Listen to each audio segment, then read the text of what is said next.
Hey guys, very good evening, good morning, good afternoon. Welcome back to the Rio Academy, my dear student. ಹೆಂಗಿದ್ದೀರಪ್ಪ ಎಲ್ಲರೂ ಆರಾಮದಿರಿ? So guys, ಬೇಗ join ಆಗ್ರಿ. So guys, business law first unit, Indian regulatory framework.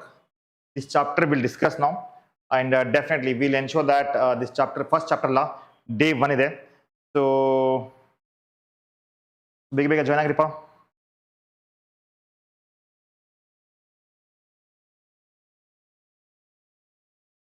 ನೋಡ್ರಿ, business law is a very vast concept ಇದೆ, specially for CA Foundation June attempt ಗೆ comparatively it's a very vast concept ಇದೆ. Because business law ಮತ್ತೆ accounts, maths, economics is also equally important ಇದೆ. ಎಲ್ಲ important ಇದಾವೆ.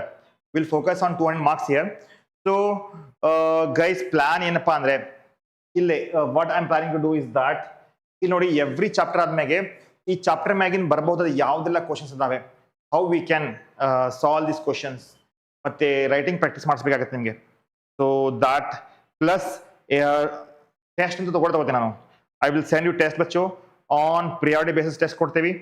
So ಈಗ ಒಂದು ನಿಮಿಷ ಮಾಡಿ ಚೆಕ್ ದಟ್. ಸೊ ಇನ್ನು ಚಾನಲ್ಗೆ ಯಾರು ಸಬ್ಸ್ಕ್ರೈಬ್ ಮಾಡಿಲ್ಲ, ಸಬ್ಸ್ಕ್ರೈಬ್ ಮಾಡ್ರಿ, ಜಾಯಿನ್ ಆಗಿ ಡೈಲಿ ಕ್ಲಾಸಸ್ಗೆ.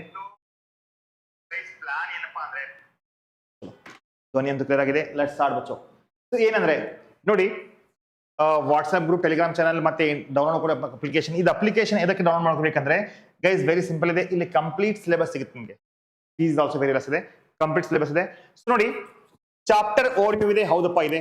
ಸೊ ಇಲ್ಲಿ ಇಂಡಿಯನ್ ರೆಗ್ಯುಲೇಟರಿ ಫ್ರೇಮ್ವರ್ಕ್, ಇಂಡಿಯಾದಲ್ಲಿ ಯಾವುದೆಲ್ಲ ಕಂಟ್ರೋಲ್ಸ್ ಮಾಡ್ತಾವೆ ಲಾಗಳು, how they are going to operate, ಅದು ಇಂಪಾರ್ಟೆಂಟ್ ಇದೆ. ಸೊ ಇಂಡಿಯನ್ ರೆಗ್ಯುಲೇಟರಿ ಫ್ರೇಮ್ವರ್ಕ್ ಅಲ್ಲಿ ಇಲ್ಲಿ ನಾವು ಫಸ್ಟ್ ಕಲಿಬೇಕಾಗಿದೆ law. What is the law? ಆಮೇಲೆ enforcement of the law. Law ಎಲ್ಲ ಎಲ್ಲೇನು ಎನ್ಫೋರ್ಸ್ ಆಗುತ್ತೆ, ಮೇಜರ್ ರೆಗ್ಯುಲೇಟರಿ ಬಾಡೀಸ್ ಯಾವ್ದಾವೆ, ಮತ್ತೆ structured of Indian judicial system ಇದೆ. ಈಗ ವಾಟ್ ಈಸ್ ಲಾ? ಲಾ ಹೆಂಗ್ ಬಂತಪ್ಪ, ಅದರ ಸೋರ್ಸ್ ಏನು, ಗೆಟ್ ಎ ಪಾಯಿಂಟ್, ಅದರದ್ದು ಸೋರ್ಸ್ ಏನು, that you should know it. Correct. ಮತ್ತೆ ಯಾವ ತರ ಲಾ ಕ್ರಿಯೇಟ್ ಮಾಡ್ತಾರೆ, ಒಂದು ಯಾವುದೇ ಒಂದು ಲಾ ಪ್ರೊಸೆಸ್ ಮಾಡ್ಬೇಕಂದ್ರೆ ಹೌ ಇಟ್ ಈಸ್, ಮತ್ತೆ types of the law. Types of laws ಆಗ ಕ್ರಿಮಿನಲ್ ಲಾ ಇದೆ, ಸಿವಿಲ್ ಲಾ ಇದೆ, ಕಾಮನ್ ಲಾ ಇದೆ, ಮತ್ತೆ ಪ್ರಿನ್ಸಿಪಲ್ಸ್ ಆಫ್ ನ್ಯಾಚುರಲ್ ಜಸ್ಟಿಸ್ ಇದೆ. ಓಕೆನಾ? ಅದೇ ರೀತಿ ಬಚ್ಚೋ, major regular bodies like minister of finance, MCA, SEBI, RBI, IBBI, ministry of law ಇದೆ. And we have one more, this one, that is ministry of law and justice ಇದೆ. ಇರ್ಲಿ, ಈಗ ಒಂದು ಮಾತು ಹೇಳ್ರಿ, tell me why the law is important. Law ಎದಕ್ಕೆ ಬೇಕಪ್ಪ ನಮಗೆ? ಟೆಲ್ ಮಿ, ಲಾ ಎದಕ್ಕೆ ಬೇಕು? Why the law is needed? ಒಂದು ನಿಮಿಷ. ಓಕೆ, ಲಾ ಎದಕ್ಕೆ ಬೇಕಪ್ಪ? Very simple Bachchu. ಲಾ ಎದಕ್ಕೆ ಬೇಕಪ್ಪ ಅಂದ್ರೆ, ಯಾವುದೇ ಒಂದು ದೇಶದಲ್ಲಿ ಪಾಲನೆ ಮಾಡಲಿಕ್ಕೆ, ಕಂಟ್ರೋಲ್ಸ್ ತರಲಿಕ್ಕೆ, ರೈಟ್ ಮತ್ತೆ ಜಸ್ಟಿಸ್ ಸಿಗ್ಲಿಕ್ಕೆ law is very important. Have you ever wondered why you are studying this subject called law? Is only because it has been prescribed in syllabus? No. It is because you will need to knowledge about the member of institute, right? Awareness of law is essential. Yaude chartered accountant aagbekanದ್ರೆ, ನೀವು chartered accountant ಆಗ್ಬೇಕಂದ್ರೆ ಬಚ್ಚೋ, ಲಾದ knowledge ಇರಬೇಕಾಗುತ್ತೆ. ಅದು business ಲಾ ಇರ್ಬೋದು, ಏನಾರ commercial ಲಾ ಇರ್ಬೋದು, ಏನಿರ್ಬೋದು. ಎದಕ್ಕಪ್ಪ ಅಂದ್ರೆ, ಯಾವುದೇ ತರದ ಲೀಗಲ್ ಮ್ಯಾಟರ್ಸ್ ಬಂತಪ್ಪ ಅಂದ್ರೆ, ರೈಟ್, ಯಾವುದೇ ತರದ ವ್ಯವಹಾರದಲ್ಲಿ, ಬಿಸ್ನೆಸ್ ದಲ್ಲಿ ಲೀಗಲ್ ಮ್ಯಾಟರ್ ಬಂತಪ್ಪ ಅಂದ್ರೆ, if there is any legal matters, ಅವಾಗ ಏನಾಗುತ್ತೆ, ಅವಾಗ ಚಾರ್ಟೆಡ್ ಅಕೌಂಟ್ಗೆ ಕಾಂಟ್ಯಾಕ್ಟ್ ಮಾಡ್ತಾರೆ. ಕರೆಕ್ಟ್. ಈಗ ಚಾರ್ಟೆಡ್ ಅಕೌಂಟೆಂಟ್ಗೆ ಗೊತ್ತೇ ಇಲ್ಲಪ್ಪ ಲಾ ಏನಂದ್ರೆ ದುಂಗಿದ ಹೋದ ಕತಿ. So we should possess the knowledge of law so that we can advise our management. ನಮ್ಮ ಮ್ಯಾನೇಜ್ಮೆಂಟ್ ಎಲ್ಲಿ ಕಂಪ್ನಿ ಕೆಲಸ ಮಾಡ್ತಾರೆ, ಮ್ಯಾನೇಜ್ಮೆಂಟ್ ಅಡ್ವೈಸ್ ಮಾಡ್ಲಿಕ್ಕೆ, ಅಥವಾ ಕ್ಲೈಂಟಿಗೆ ಸ್ಪೆಷಲಿ ಲೀಗಲ್ ಮ್ಯಾಟರ್ಸ್ ಅಲ್ಲಿ ಅಡ್ವೈಸ್ ಮಾಡಲ್ಲ. ಈಗ ನೋಡ್ರಿ, ಏನರ ಒಂದು FIR ಆಯ್ತು ನಿಮ್ಮ ಮೇಲೆ, ಏನರ ಒಂದು ಕೇಸ್ ಆಯ್ತು, ರೈಟ್, ಪೊಲೀಸರು ಬಂದ್ರು, ಏನ್ ಮಾಡ್ತೀರಿ, ವಕೀಲ ಕಡೆ ಹೋಗ್ತೀರಿ. ಎದಕ್ಕೆ? ಆನ್ ಲಾ ಇರ್ತೈತಿ. ಅದೇ ವ್ಯವಹಾರದಲ್ಲಿ ಏನರ, ಬಿಸ್ನೆಸ್ ದಲ್ಲಿ ಏನರ ಹೆಚ್ಚು ಕಡಿಮೆ ಆದ್ರೆ ಏನ್ ಮಾಡ್ತಾರೆ, CA ಕಡೆ ಹೋಗ್ತಾರೆ, ಟ್ಯಾಕ್ಸ್ ಕನ್ಸಲ್ಟೆನ್ಸಿ ಎಲ್ಲ ಕಡೆ. So some of you may later wish to specialize in the subject called taxation. Taxation matter dalli ನೀವು ಸ್ಪೆಷಲೈಸ್ ಆದ್ರೆ right? Remember, tax law also is a very important. In order to become an expert in taxation, you should possess the basics awareness of the legal and regulation framework. ಈಗ taxation subject expert ಆಗಬೇಕಪ್ಪ ನೀವು, right? Tax compliance ಯಾವ ರೀತಿ file ಮಾಡಬೇಕು, taxation ಏನಿದೆ, ಅಲ್ಲಿ ಏನಾಗುತ್ತೆ ಬಚ್ಚು 100% ಲಾ knowledge ನಿಮಗೆ ಬೇಕಾಗುತ್ತೆ. ಹಾಗಿದ್ರೆ ಸರ್ ವಾಟ್ ಈಸ್ ಲಾ? ನೋಡ್ರಿ, ಲಾ ಇದೆಯಲ್ಲ, ಇದು set of responsibility and obligation and duties impose by whom? Government. Law ಇದೆಯಲ್ಲ, law is nothing but, my dear student, ಇದು ಸೆಟ್ ಆಫ್ ಏನಪ್ಪ, ಇದು ರೆಸ್ಪಾನ್ಸಿಬಿಲಿಟಿ. ಕರೆಕ್ಟ್? ಕೇಳ್ರಿ, ಇದು ಸೆಟ್ ಆಫ್ ರೆಸ್ಪಾನ್ಸಿಬಿಲಿಟಿ. ಈಗ ರೆಸ್ಪಾನ್ಸಿಬಿಲಿಟಿ ಅಂದ್ರೆ ಏನ್ರಿ? ಈಗ ನೀವು ಇದನ್ನ ಫಾಲೋ ಮಾಡಬೇಕು. ನೀವು ಒಂದ್ ದೇಶದಾಗ ಅದಿರಪ್ಪ ಅಂದ್ರೆ, ಇಫ್ ಯು ಆರ್ ಆ ಕಂಟ್ರಿದು ಲಾ ಆಫ್ ದ ಲ್ಯಾಂಡ್ ಅಂತಾರಲ್ಲ, ದಟ್ ಇಸ್ ಬಿ ಫಾಲೋಡ್. ಇದಕ್ಕಂದ್ರೆ ಸಿಂಪಲ್ ವಚ್ಚು, ಸೊಸೈಟಿ ಇದೆಯಲ್ಲ, ಸಮಾಜಕ್ಕೆ ಒಂದು ಜಸ್ಟಿಸ್ ಕೊಡ್ಲಿಕ್ಕೆ, right? So law is set of obligations or duties imposed by the government for securing the welfare and providing justice to the society. ಓಕೆನಾ? Welfare ಅಂದ್ರೆ ಸಮಾಜ ಕಲ್ಯಾಣ, ಮತ್ತೆ ಎಲ್ಲರಿಗೆ ನ್ಯಾಯ ಸಿಗಬೇಕಂದ್ರೆ ಲಾ ಬೇಕಾಗುತ್ತೆ, ಕಾನೂನು ಬೇಕಲ್ಲ. ಸೊ ಹಾಗಿದ್ರೆ India's legal framework reflect the social, ಇಂಡಿಯಾದ ಲೀಗಲ್ ಸೋಷಿಯಲ್ ಸಾಮಾಜಿಕ, ಪೊಲಿಟಿಕಲ್ ರಾಜಕೀಯ, ಎಕನಾಮಿಕ್ ಆರ್ಥಿಕ ಮತ್ತು ಕಲ್ಚರಲ್ ಆಸ್ಪೆಕ್ಟ್, ಸಾಂಸ್ಕೃತಿಕ aspect of our vast and diverse ಕಂಟ್ರಿದಲ್ಲಿ ಪಾಲನೆ ಮಾಡಬೇಕು, ಮೇಂಟೈನ್ ಮಾಡ್ಬೇಕಂದ್ರೆ ಬಚ್ಚೋ ಲಾ ಇದೆಯಲ್ಲ, ವೆರಿ ಇಂಪಾರ್ಟೆಂಟ್ ಇದೆ. ಅರ್ಥ ಆಗಿದೆಯಾ? ಅರ್ಥ ಆಗಿದೆ. ಹಾಗಿದ್ದರೆ ಸರ್ ನೆಕ್ಸ್ಟ್ ಏನು ನೋಡ್ರಿ, sources of law. Sources of law, law ಹೆಂಗ್ ಬಂತಪ್ಪ, ಯಾವ ಆಧಾರ ಮ್ಯಾಗೆ ನಾವು ತಗೋತೀವಿ? ನೋಡ್ರಿ, the main source of law in India are constitution. ನಮ್ದು ಕಾನ್ಸ್ಟಿಟ್ಯೂಷನ್ ಇದೆಯಲ್ಲ, that status or the law made by parliament and state assembly. Parliament ಏನ್ರಿ?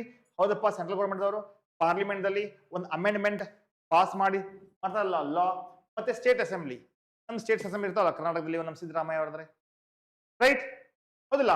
So president are the judicial decision of various courts, some cases establish the custom usage. ಎಲ್ಲ ಏನಾಗುತ್ತೆ, law ಅನ್ನ create ಮಾಡ್ತಾರೆ. ಓಕೆನಾ? So from there only we are going to get the, ಒಂದ್ ನಿಮಿಷ,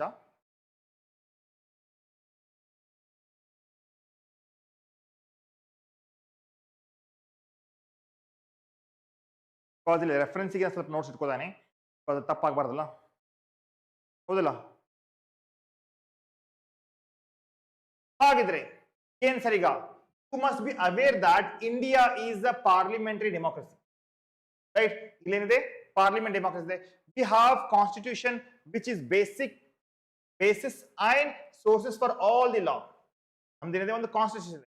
ಈ constitution ಎಲ್ಲ ಲಾ ಅದಾವಲ್ಲ ಇಂಪ್ಲಿಮೆಂಟ್ ಅದಾವೆ. ಹಾಗಿದ್ರೆ we elect our representative to the parliament as well as the legislative assembly. ನಾವೇನ್ ಮಾಡ್ತೀವಿ, ನಾವು ನಮ್ದು ಮೆಂಬರ್ ಆಫ್ ಪಾರ್ಲಿಮೆಂಟ್ ಎಲೆಕ್ಟ್ ಮಾಡ್ತೀವಿ, ಮತ್ತೆ member of legislative assembly appoint ಮಾಡ್ತೀವಿ, ರೈಟ್?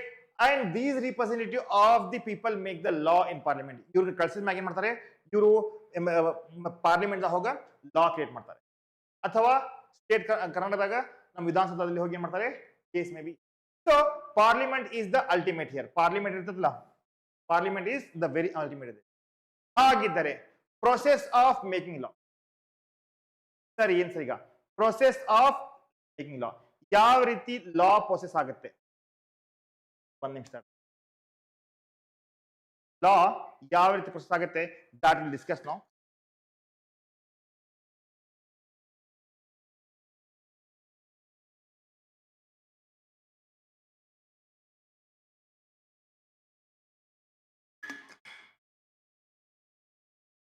ಕೇಳ್ರಿ, ಪ್ರೊಸೆಸ್ ಆಫ್ ಮೇಕಿಂಗ್ ಲಾ ನೋಡ್ರಿ,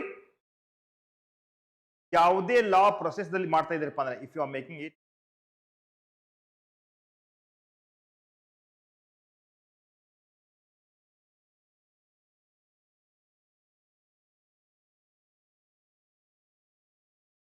okay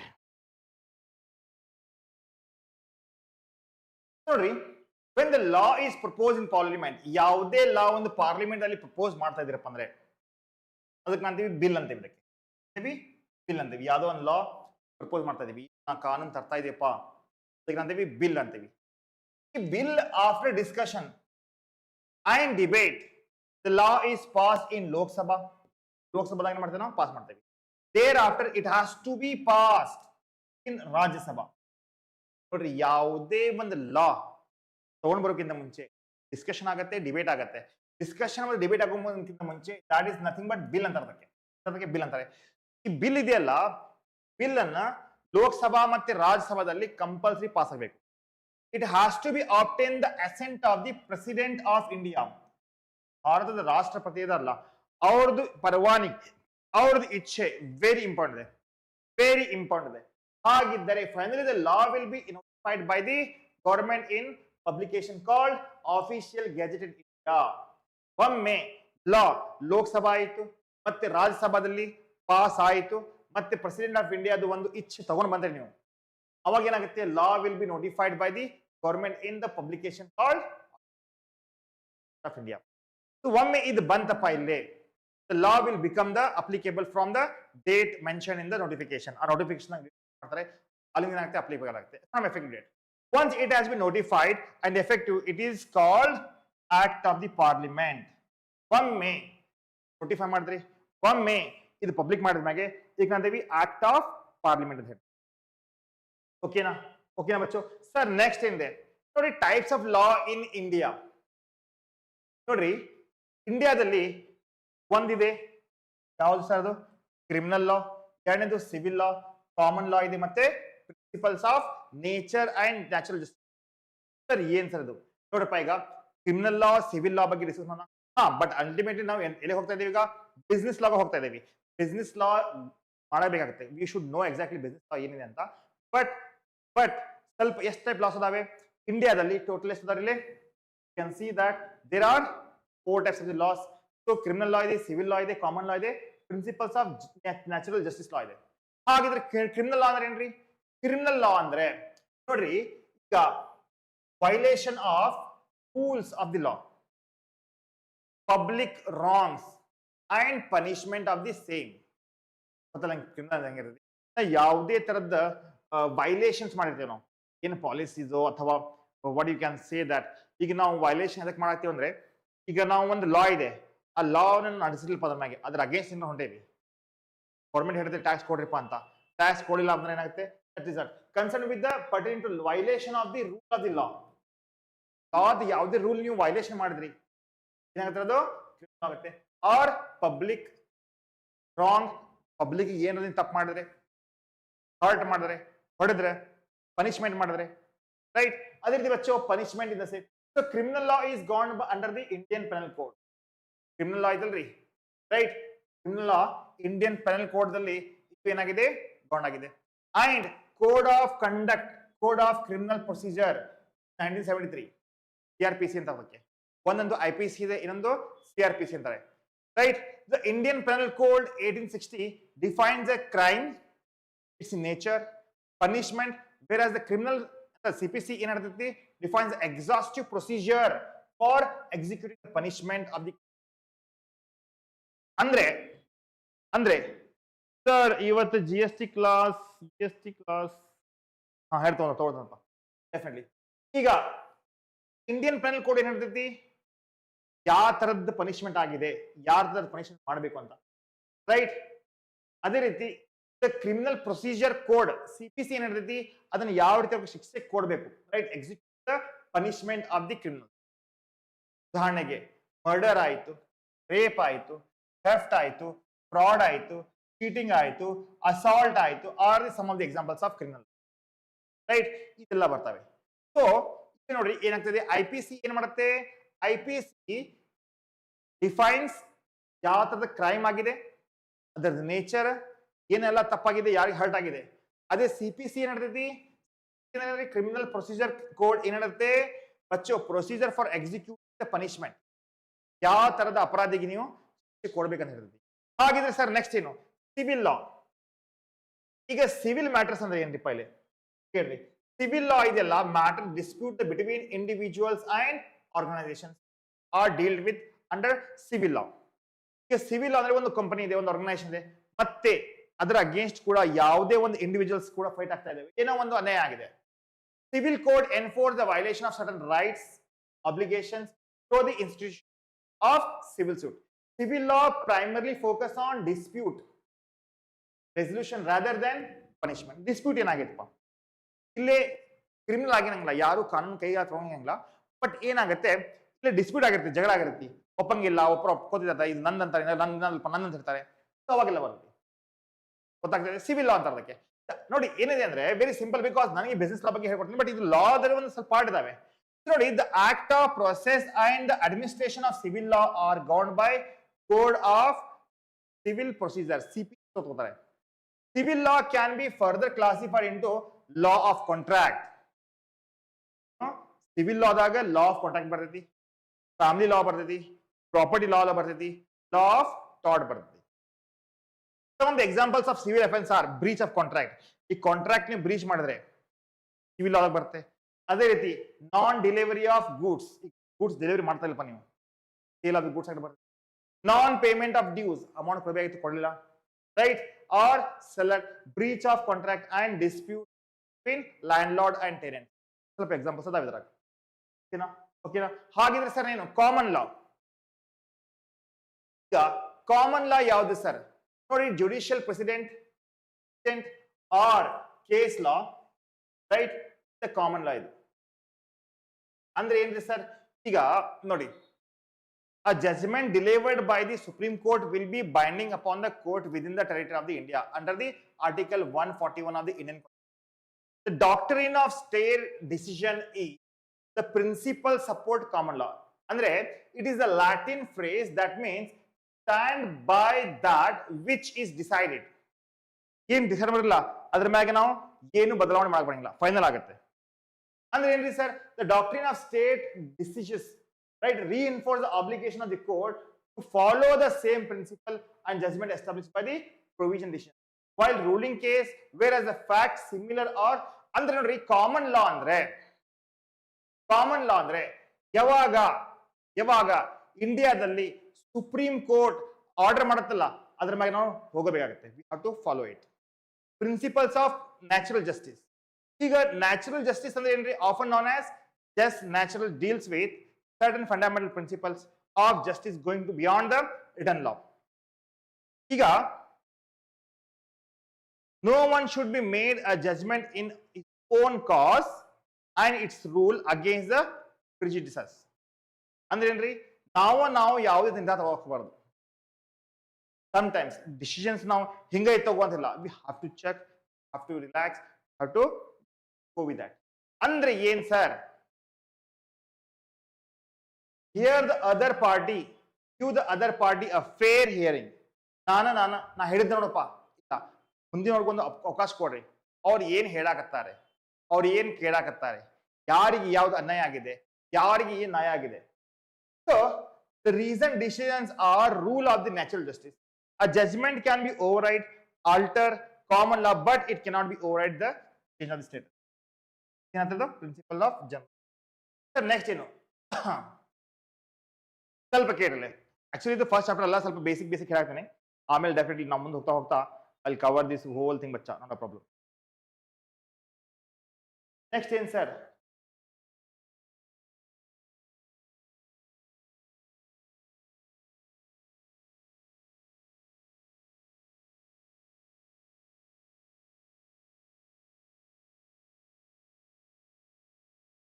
Who presented the maximum number of union budgets in finance minister? Sir Moraji Desai during his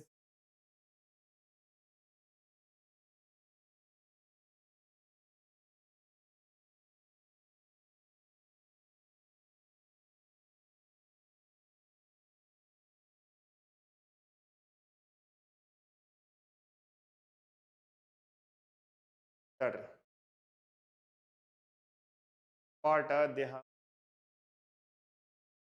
ಕೇಳ್ರಿ. ಈಗ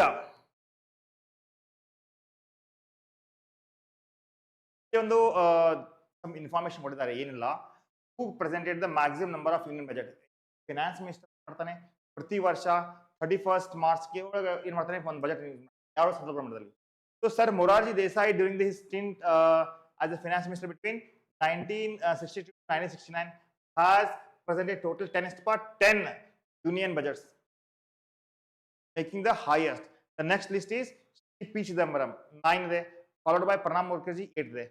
Yashwant Sinha and Manmohan Singh have represented 8 and 6. But Constitution of Ministry of Finance. So ಈಗ ಏನ್ sir ಇದು ಸ್ವಲ್ಪ ಕೇಳ್ರಿ.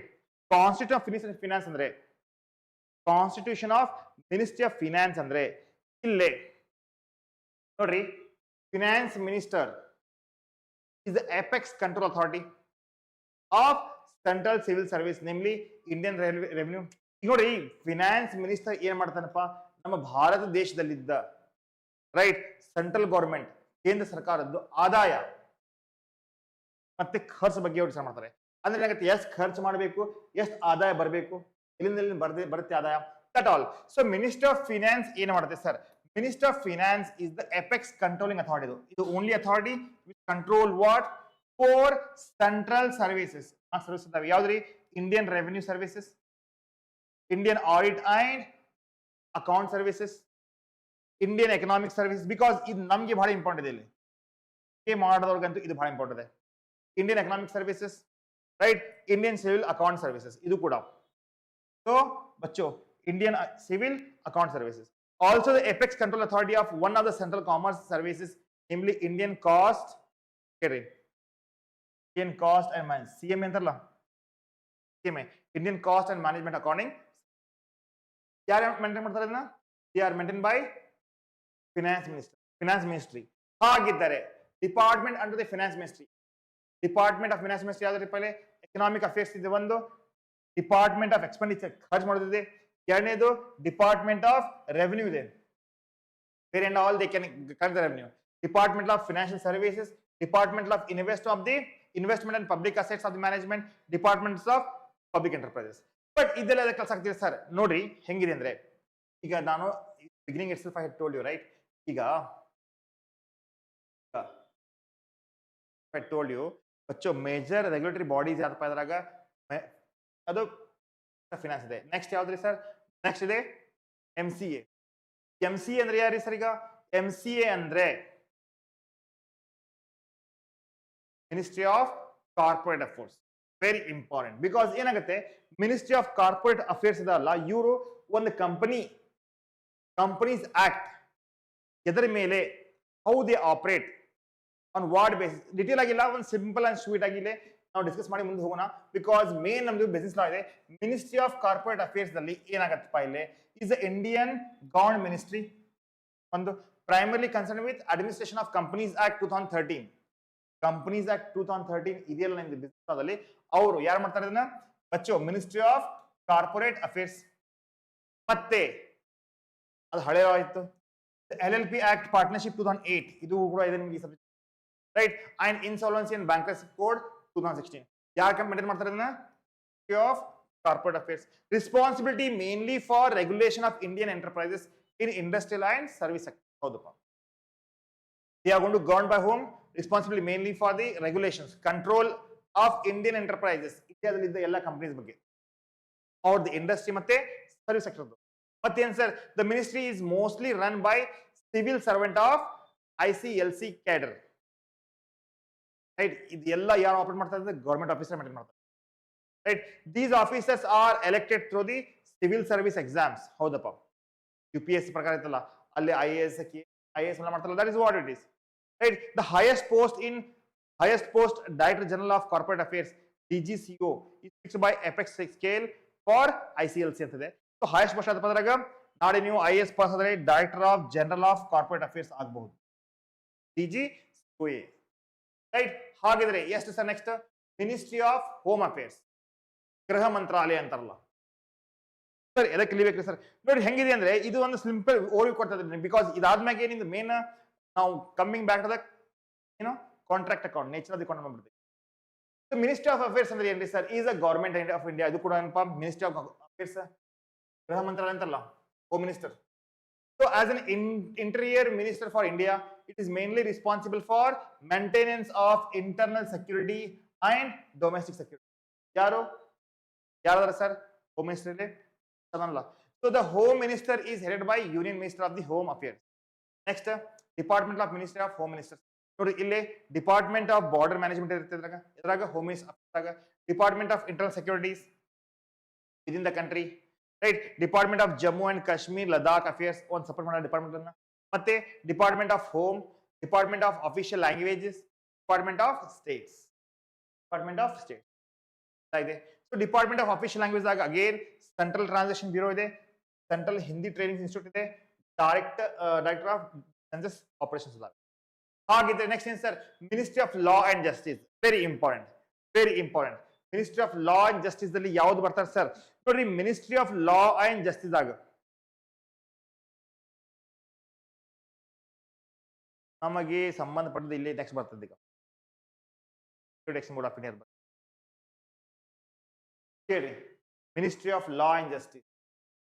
ಬಚ್ಚೋ, the government of India cabinet minister deals with management of legal affairs through the legislative department, legislative activity through the department of legal affairs ಏನಿದಾವಲ್ಲ, ಯಾವುದೇ ತರದ ಒಂದು legality ಬರ್ತದಲ್ಲೋ, right, ಕಾನೂನ್ ಕಿ ಕಾರ್ವಾಯಿ ಅಂತಾರಲ್ಲ ಆ type. So administration of justice India through the department of justice, ಇದೆಲ್ಲ ಏನಂತಾರದು, this all are law and justice ಆಗುತ್ತೆ. Department of legal affair is concern with advising various ministry of central government, while legislative department is concerned with drafting principal legislation for central government ಇದೆ ಇಲ್ಲಿ. But ಅಷ್ಟು detail ಆಗಿ ಹೋಗಬೇಡಿ, first chapter ಇದೆ, but ಅಷ್ಟೇ ಒಂದು over view ಇದೆ. ಅದು ಏನಂತ, ಇಷ್ಟು ಲಾ ಇದಾವೆ, ಇಷ್ಟು ಡಿಪಾರ್ಟ್ಮೆಂಟ್ ಇದಾವೆ ಅಂತ. ಅಂದ್ರೆ department for ministry of law and justice ಆಗ ಡಿಪಾರ್ಟ್ಮೆಂಟ್ ಆಫ್ ಲೀಗಲ್ ಅಫೇರ್ಸ್ ಒಂದಿದೆ, ಲೆಜಿಸ್ಲೇಟಿವ್ ಡಿಪಾರ್ಟ್ಮೆಂಟ್ ಇದೆ, ಡಿಪಾರ್ಟ್ಮೆಂಟ್ ಆಫ್ ಜಸ್ಟಿಸ್ ಇದಾವೆ. So definitely these are the one we have. Next ನೋಡ್ರಿ, security exchange board of India. Very important. ಇದಕ್ಕೆ sir ಇಲ್ಲಿ ನೋಡ್ರಿ, ಈಗ ಒಂದು ದೇಶದಲ್ಲಿ ಸೆಕ್ಯೂರಿಟೀಸ್ ಬಾಯಿಂಗ್ ಅಂಡ್ ಸೆಲ್ಲಿಂಗ್ ಆಗ್ತಾ ಇದೆ ಅಂದ್ರೆ, ರೈಟ್, ಬಾಯಿಂಗ್ ಅಂಡ್ ಸೆಲ್ಲಿಂಗ್ ಆಗ್ತಾ ಇದೆ ಅಂದ್ರೆ how they are going to control? ಯಾರಪ್ಪ ಅಂದ್ರೆ ಸೆಬಿ ಅಂತಿದೆ. ಸೆಬಿ ಏನ್ ಮಾಡುತ್ತೆ? ಇಟ್ಸ್ ರೆಗ್ಯುಲೇಟರಿ ಬಾಡಿ ಇದು, right, for securities commodities market in India. Security ಮತ್ತೆ ಕಮಾಡಿಟಿ ಮಾರ್ಕೆಟ್. ಕಮಾಡಿಟಿ ಅಂದ್ರೆ ಯಾವ್ದ್ರಲ್ಲಿ? ಸ್ಟಾಕ್ಸ್ ಆಯ್ತು, ಶೇರ್ಸ್ ಆಯ್ತು, ರೈಟ್, ಡಿಬೆಂಚರ್ಸ್ ಆಯ್ತು, ಬಾಂಡ್ಸ್ ಆಯ್ತು. ಸೆಕ್ಯೂರಿಟಿ ಕಮಾಡಿಟಿ ಮಾರ್ಕೆಟ್ಗೆ ಕಂಟ್ರೋಲ್ ಮಾಡ್ಲಿಕ್ಕೆ ಏನಿದೆ, security exchange board of India under the ownership of minister finance. ಹೌದಪ್ಪ, ಇದು ಯಾರು ಮಾಡ್ತಾರನ್ನ? Within the government of India. It was established in the year 12th April 1988 as the executive body and was given a statutory power for on 30th January 1992 through the SEBI Act. ಒಂದು act ಇದೆ, ಅದರ ಮುಂದೆ ಕಲಿತೀವಿ sir. Next ಏನು ಗೊತ್ತಲ್ಲ ನಿಮಗೆ? Bank of India ಇದೆ, RBI, reserve bank of India is the central bank and regulatory body responsible for regulation of Indian banking system. ಗೊತ್ತಲ್ಪ ನಿಮಗೆ, ಸೆಕೆಂಡ್ ಪೀಸ್ ಕಲ್ತೀರಿ. RBI is the very apex bank in where they are going to control the monetary system. ಒಂದು ದೇಶದಲ್ಲಿ monetary system ಯಾವ ರೀತಿ operate ಆಗುತ್ತೆ ಕಲ್ತೀವಿ, right. So it is under the ownership of minister. ಹೌದು, it is responsible for control, issue and maintenance Indian rupee, Indian currency. It is also manage the country's payment system, banking system control ಮಾಡ್ತಾರೆ ಇದನ್ನ, right. Works to promote the economic. Bharatiya reserve bank note ಏನ್ರಿ? Bharatiya reserve bank note Mudra BNM, specialized division for RBI through which prints Indian currency. ಯಾರು print ಮಾಡ್ತಾರೆ? 100% RBI print ಮಾಡ್ತಾರೆ. RBI established the National Payment Corporation of India as one of the specialized division to control the payment and settlement through system. Payment ಎಲ್ಲ ಆಗಿರ್ತಲ್ಲ, bank to bank transfer ಆಗ್ತವೆ, RTGS ಆಗುತ್ತೆ, Swift ಆಗುತ್ತೆ, right, IMPS ಆಗುತ್ತೆ, Google payment RBI ಅವರು ಮಾಡ್ತಾರೆ, right. So sir next ಏನು? Next ನೋಡಿ, insolvency bankruptcy board of India. ಇದು IBBI. ಏನಾಗುತ್ತೆ, ಈಗ ಯಾವುದೇ ಒಂದು ಪಾರ್ಟ್ನರ್ಶಿಪ್ ಫರ್ಮ್ ಆಯ್ತು, ಕಂಪನೀಸ್ ಆಯ್ತು, ಅದು ಬಂದ್ ಆತಪ್ಪ, ಅವ್ರ ಕಡೆ ಸಾಲ ಕೊಡ್ಲಿಕ್ಕೆ ಆಗ್ತಾ ಇಲ್ಲ ಅಂದ್ರೆ there is a board called Insolvency Bankruptcy Board of India.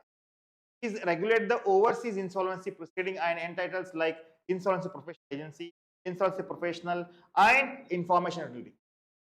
ಅಂದ್ರೆ ಇಲ್ಲಿ ಯಾವುದೇ ಒಬ್ಬ ವ್ಯಕ್ತಿ ಇನ್ಸಾಲ್ವೆಂಟ್ ಆದ, ರೋಡ್ದಾಗ ಬಂದಾನೆ, ಪೇಮೆಂಟ್ ಮಾಡಕ್ ಆಗ್ತಿಲ್ಲ, ಅವನ ಅಸೆಟ್ಗಿಂತ ಹೊಣೆಗಾರಿಕೆ ಸಾಲ ಜಾಸ್ತಿ ಇದೆ, ಮಾಡ್ತಾರೆ. So is regulate for overseas insolvency.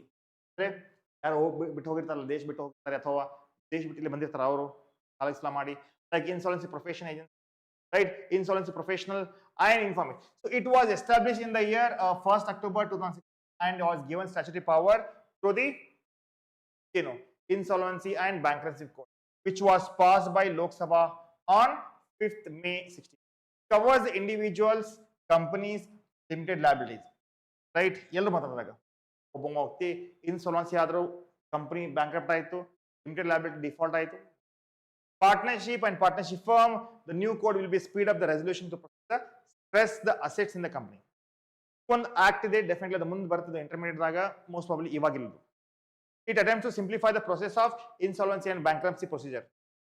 ಈಗ ಇನ್ಸಾಲ್ವೆನ್ಸಿ ಮತ್ತು ಬ್ಯಾಂಕ್ರಪ್ಸಿ ಪ್ರೊಸೀಜರ್ ಇರ್ತದಲ್ಲ, ಡಿಫಾಲ್ಟೆಡ್ ಆದ್ಮೇಲೆ ಯಾವ ರೀತಿ ಸೆಟಲ್ ಮಾಡಬೇಕು ಅಂತ ಬರುತ್ತೆ.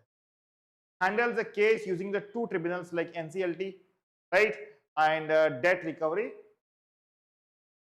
So now ಸರ್ ನೆಕ್ಸ್ಟ್ ಏನ್ ಸರ್, ಈಗ ನೋಡ್ರಿ ಇಲ್ಲೇ ನಮ್ದು ದೇಶದಲ್ಲಿ ಯಾವ ರೀತಿ ಲಾ structure of India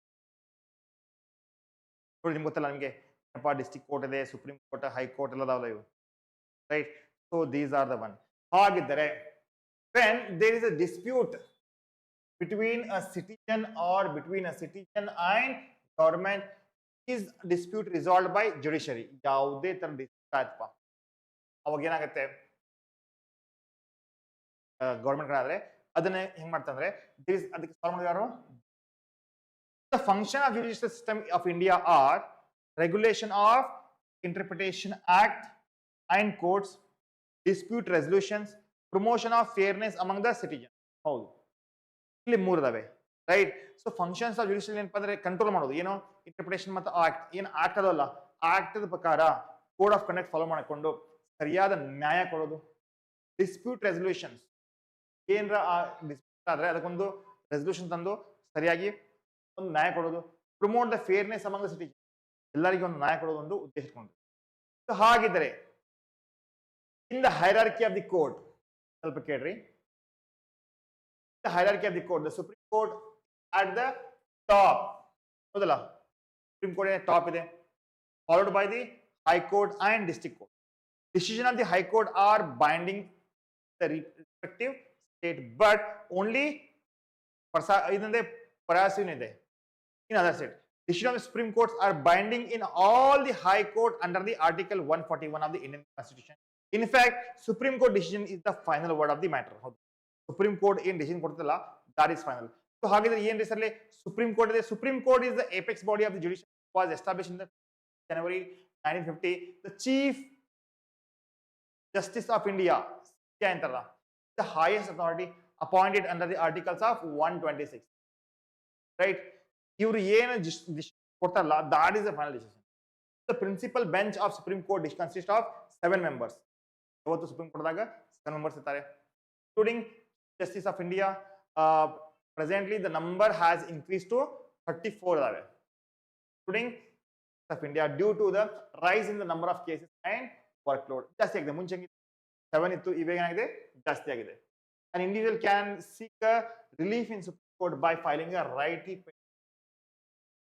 32 of the articles. Now, final.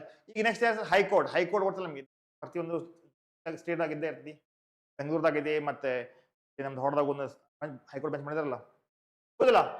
High court appeal ಈ state and union territories is the high court. Articles 214 of the Indian Constitution state that there must be high court in each.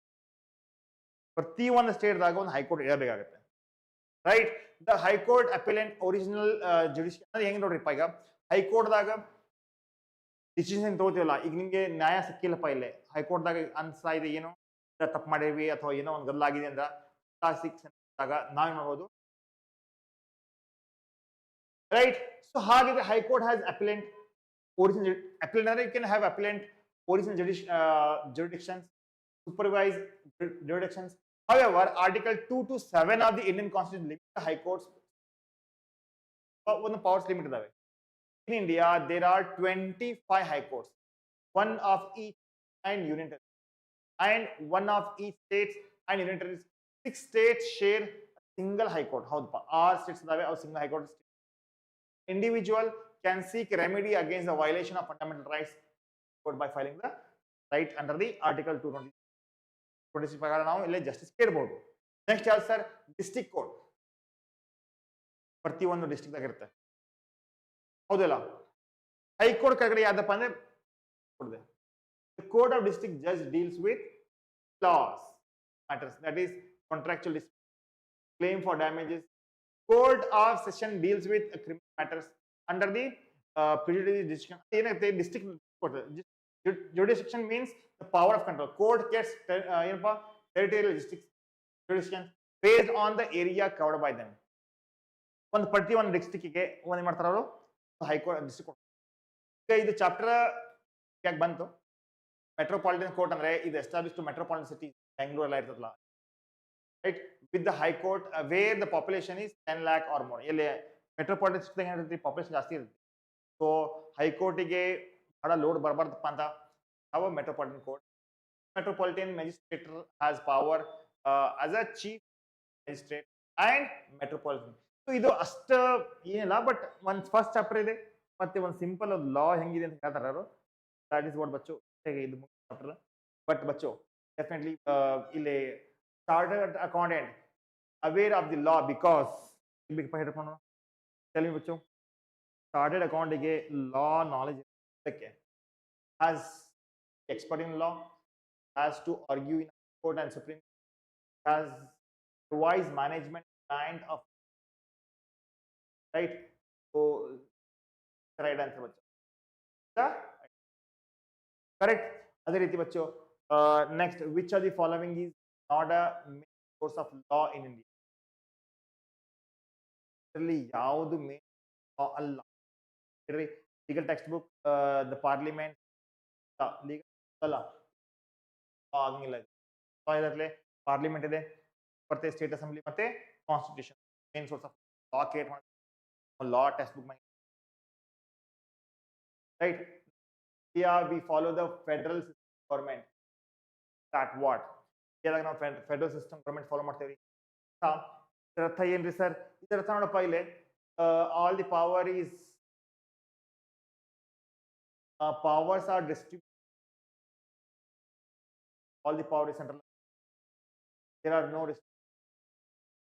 Constitution of India was adapted 1947, 1949, 1950. वगैरह पढ़ना. हाँ बेबीगा. बच्चों 1950. Constitution of India is adopted in the year 1950. Income Tax Act 1960 part of income taxes.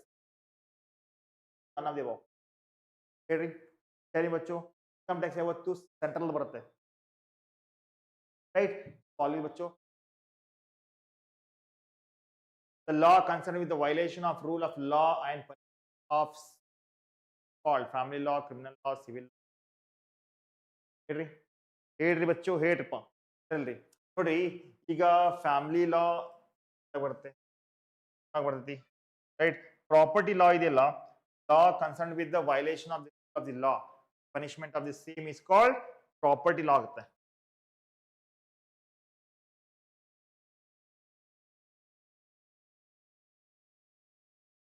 Concern ಆಗತ್ತಪ್ಪ, ಅದು criminal ಆಗತ್ತೆ. ಹೆಂಗ್ property law is criminal law, my dear. Next bachcho, which of the following is not an example? What, my dear? Piece of contract is civil. Civil ಆಗುತ್ತೆ. Traffic offense is not law. Non-payment of dues is ಆಗುತ್ತೆ, right? So next, when the law is proposed in parliament, called is posed called bill ಆಗುತ್ತೆ, right? Bill ಆಗುತ್ತೆ. Accept. The following is not a department of ministry. Expenditure, Department of Revenue, Economic Affairs. Department of State is not the Department of State, is not a of finance. Remember bachcho, court gets territorial limits based upon the local limit within which the party resides, the local limit which the property under the A and B, and none of this. Tell me, macho. Yeah, it can be anything, Allah. Edu agbodu because court the territorial limit ಅದಲ್ಲ based upon local limit ಇರಬಹುದು ಅಥವಾ ಎಲ್ಲೆದು dispute ಆಗಿದೆ A ಮತ್ತೆ B. And my dear students, so with this first chapter ಓಯ ಆಯಿತು, but main chapter start ಆಗ್ತದೆ tomorrow. Don't miss that, ಬಚ್ಚೋ. 100% we will start by tomorrow. ನಾಳೆ ತಗೋತೇನೆ. ಅರ್ಥ ಆಗಿದ್ದೇನಪ್ಪ ನಿಮಗೆ? ಓಮಿ ಫಸ್ಟ್ ಚಾಪ್ಟರ್ ಸ್ವಲ್ಪ ಬೇಸಿಕ್ ಇದೆ ಅದು, but don't worry, will take next class ಹೋಗ್ತೀನಿ ಅದ್ರಾಗ ಬಂದ ಓಕೆನಾ. ನಾಳಿಂದ ಕಾಂಟ್ಯಾಕ್ಟ್ ತಗೊಂಡು ತಗೋತೀನಿ. ಬಾಯ್. ತಗೋಬೇಡ. ಬುಕ್ಸ್ ಬಂದಿಲ್ಲ ನಿಂದು.